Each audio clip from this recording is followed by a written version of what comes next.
Halo kawan-kawan, kali ini videonya tentang bagaimana cara menampilkan ruler di Word atau penggaris.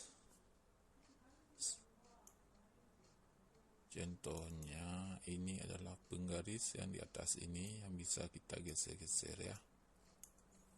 Bagaimana cara mengeluarkan ruler atau menyembunyikannya ya. Kita coba aja dulu di menu baru ya. Kita buka file yang baru. Nah, ini dia contohnya. Ini di atas tidak ada rulernya. Kalau untuk mempersingkat, kalian pilih aja di sini ya. Nah, view ruler, kalian tunjuk aja kursor ke sini. Klik. Nah, rulernya sudah ditampilkan di atas dan sebelah kiri Word ya.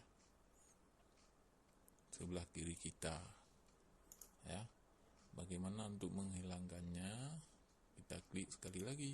Nah, sudah hilang.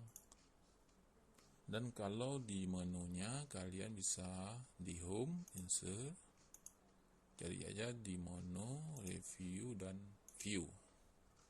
Di menu view ada tulisan ini, kalian centeng aja ruler.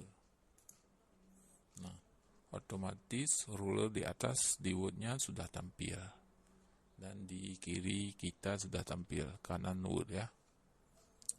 Untuk menghilangkan, kalian boleh menghilangkan checklist lagi ya. Itu dua cara menampilkan ruler di Microsoft Word ya. Oke, kalau tutorial ini bermanfaat, jangan lupa tekan tombol subscribe-nya ya. Sekian dulu tutorial video dari saya.